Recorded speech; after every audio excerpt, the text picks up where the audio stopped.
समरावता घटना सबको याद है और आज जयपुर में प्रहलाद गुंजर यहाँ पर आए और उन्होंने मीटिंग भी की और नरेश मीणा के साथ कंधे से कंधा मिलाकर हमेशा साथ देने वाले मुकेश मीणा जी हमारे साथ हैं और भी उनके दोस्त शामिल साथ हैं, उनसे बातचीत करते हैं। इस पूरे प्रकरण को आप कैसे देखते ये जो पूरा जो प्रकरण हुआ है ये वहाँ पे एसडीएम साहब थे और उन्होंने ज़बरदस्ती से जो बोर्ड डलवाया उसी के कारण ये सारा जितना भी जो सीन शॉट हुआ ये उसी उन्हीं के कारण हुआ है।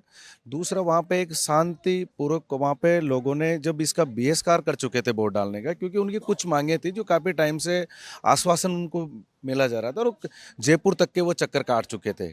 वो लगभग करीबन 28 गांव थे। उन 28 गांव को उपखंड उनका चेंज हो गया था, उनियारा से उनको देवली उपखंड में जोड़ा गया था। तो उनकी मांग थी कि हमारे को वहाँ से हटा के करीबन हमारे को उनियारा रखे, करीबन 90 किलोमीटर के समथिंग उनकी दूरी थी। जो वो लोग कभी उधर गए ही नहीं, वो उनके लिए उल्टा ही पड़ता था। उस चीज़ को लेके वो लोग इससे पहले भी जो विधानसभा के चुनाव थे उसमें भी उन लोगों ने बहिष्कार किया था। जब भी उनको आश्वासन दिया फिर वो लोग वोटिंग करे। अब की बारी कुछ ज़्यादा ही अति कर ली इन लोगों ने। इन्होंने क्या जबरदस्ती से 3 लोगों के इन्होंने वोट डलाया, जिसमें 2 कर्मचारी थे, एक जो महिला थी आंगनबाड़ी कार्यकर्ता उसके हस्बैंड थे। उनको डराया धमकाया। उसके बाद में अमित चौधरी ने वहाँ पे वोट डलवाने के बाद में जब नरेश जी वहाँ पहुँचे तो उन्होंने वो सारी चीज़ देखने के बाद में फिर वो आवेश में आ गए। इनका शायद परी प्लानिंग में मानता हूँ कहीं ना कहीं इनको इस बात का पता था, किसी ने कहा होगा कि ये आदमी आवेश में आता है और ये तो उसको अवेश में लाने का काम इन्होंने किया कि इस तरह की गलती ये है। तो ये तो मैं मानता हूँ कि इनको तो अमित चौधरी को सस्पेंड करना चाहिए, बर्खास्त करना चाहिए। वहाँ पूरा गांव चिल्ला चिल्ला के रहा, जिसकी वजह से इतनी बड़ी अहिंसा हो गई, जिसमें पूरा गांव जल के वो हो गया।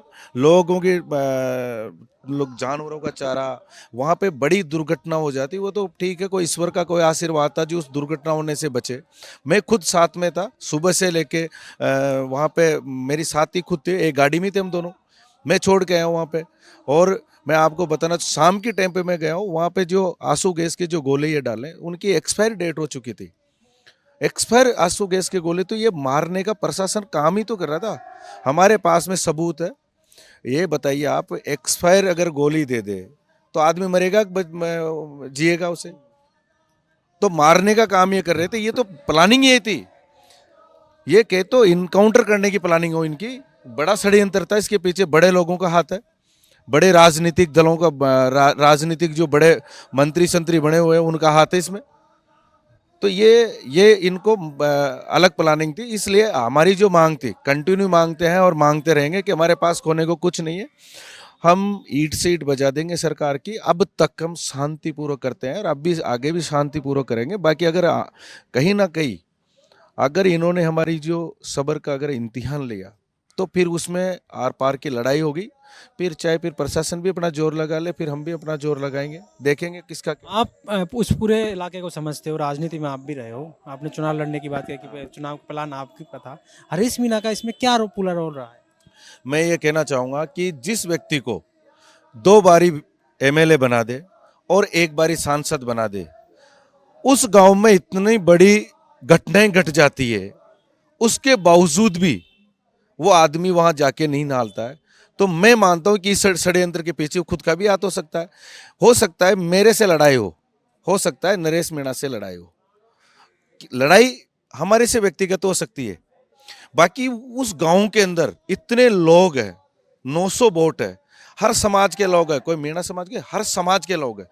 उन उसके बावजूद भी अगर वो आदमी वहां, उनकी इतनी बड़ी घटना होने के बाद में एक शब्द बोला नहीं अब तक और उधर तक गया नहीं, तो मैं क्या मानता हूं, मैं तो ये मान रहा हूं कि कहीं ना कहीं इस षड्यंत्र के पीछे इन लोगों का हाथ है। नहीं, संवेदनशीलता दिखाते हुए उनको जाना चाहिए था, क्योंकि जिस तरह से बच्चे हों, बुजुर्ग हों, महिलाओं की जो तस्वीरें सामने आई उसके बाद उनको मैं जाना। आपको ये कह रहा हूं, अगर मुझे 2 बारी एमएलए और सांसद बना दे तो मेरा क्या धर्म बनता है कि प्रेजेंट अगर सिटिंग सांसद, उसका यह धर्म बनता है कि तत्काल प्रभाव से हो सकता है उस गांव में से 2 लोग खिलाफ हो, 10 लोग खिलाफ हो, बाकी उनकी जनता है वो प्रेजेंट पर, वहां के सांसद महोदय है वो, उनको तुरंत प्रभाव से वहां जाना चाहिए था।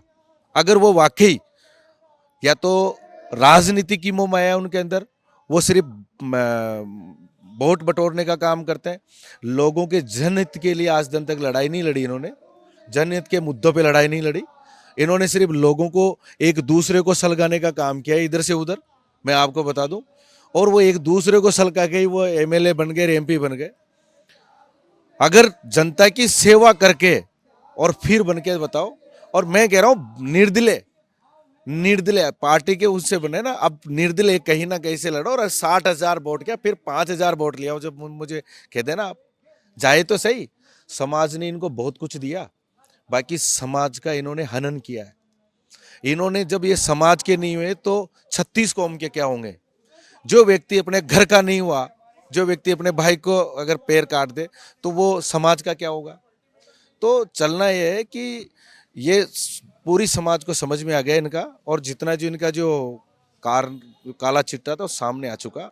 और ये जो इतना बड़े जो हमारे जो युवाओं को, और ये जो लड़ाई हो जाती है, मानता हूँ लड़ाई हो जाती है, शब्द भी निकल जाते हैं, राजनीतिक है, सारा हो जाता है, एक दूसरे को टोक देते हैं, आमना सामना होता है। पर ये थोड़ी है कि फिर बिल्कुल जो मानवता को ही खत्म कर दें। कल मेरे सामने ये भी चुनाव लड़ेगा तो ये थोड़ी कि हम बोल सकते हैं दोनों एक दूसरे के ऊपर एरिकेशन लगा दें, ये तो प्रजा तंत्र में हर दूसरे लगाते हैं। बाकी ये थोड़ी कि फिर मैं बिल्कुल इसके पीछे से फिर इसका वही कर दूं।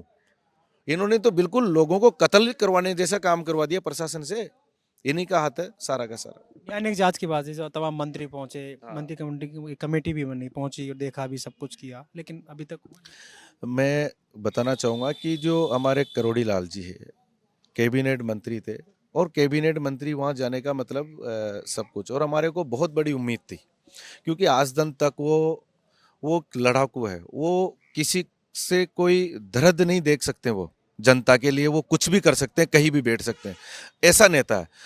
बाकी इस बारी ऐसा क्या हुआ कि बिल्कुल इतने बड़े वहाँ पे उन्होंने घोषणा करके आ गए, और घोषणा करने के बावजूद वो कोई अमल में लाई नहीं गई। ना वहाँ पे किसी को मुआवजा मिला गया, ना उन गांवों को अभी तक, जोड़ा नहीं क्या उन गाँवों को, गांवों को अभी तक नहीं जोड़ा गया।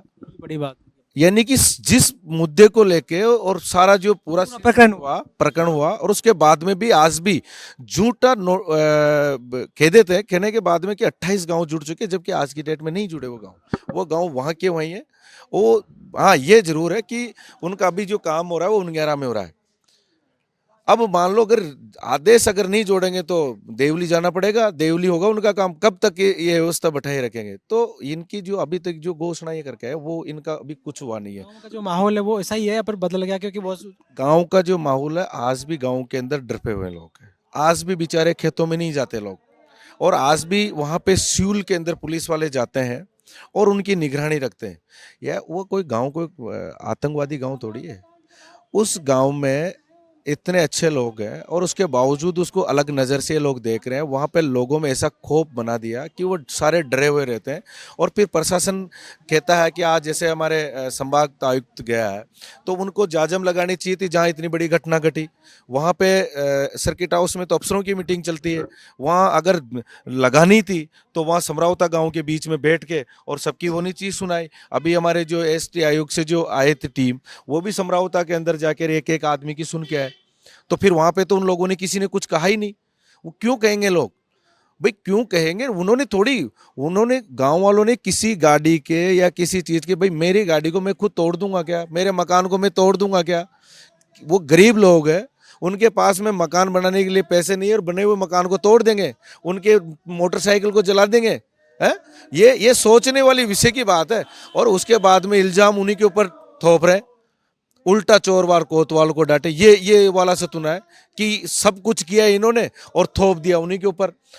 लड़कों के ऊपर मुकदमे लगा दिए 307 के। अरे भाई 307 का मुकदमा कैसे बनता है। आप मर्डर का केस हो गया। जो सिपाही है मैं जानता हूं, मांदवास थाने का है, वो AC का है, मुझे ध्यान है उसके सिर्फ हाथों में लगी है। उसको झूठ माट पट्टे बांध कर उसको हॉस्पिटल में एडमिट कर रखा है इन्होंने। ये सरासर बिल्कुल फंसाने का काम है। और कैदी साहब सिर पे पट्टे बांधे हुए हैं, मैं जानता हूं अच्छी तरह, मैंने रिपोर्ट भी ले चुका मैं, और मुझे वहां से बिल्कुल पुख्ता सबूत है कि भाई साहब ये तो सिर्फ षड्यंत्र है, एक फंसाने का काम है।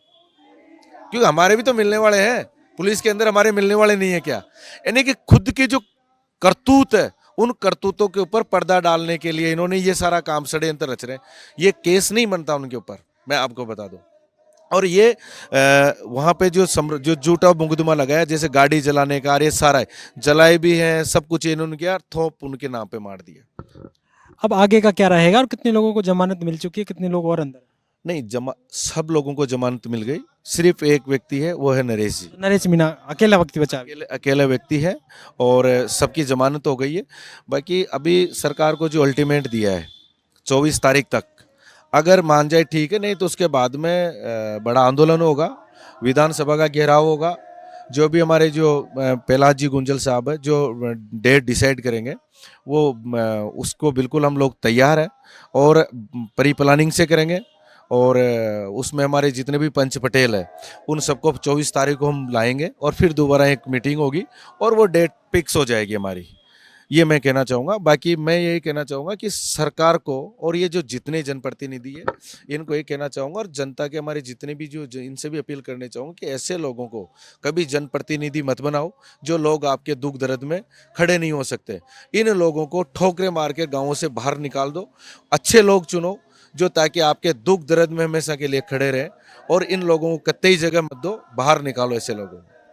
तो ये थे हमारे साथ मुकेश मीणा, जो सरपंच रह चुके हैं, और उन्होंने पूरे प्रकरण को सामने रखा कि ये प्रकरण आखिरकार हुआ क्या था, किस तरह का प्रकरण था और उस दिन क्या हुआ था, वो सारी चीज़ें उन्होंने बताई। और आगे की रणनीति ये कहा कि 24 को मीटिंग होगी, उसके बाद विधानसभा का घेराव वो कर सकते हैं। प्रहलाद गुंजल ने आज यहाँ जयपुर में मीटिंग ली इन लोगों के साथ और आगे की रणनीति तय की है। अब देखना ये होगा कि 24 को मीटिंग के बाद क्या ये विधानसभा घेराव करते हैं, ये देखने वाली बात होगी। और समरावता जो गांव है, वो न्याय की मांग अभी भी लगातार कर रहा है और न्याय की आस लगाए हुए है।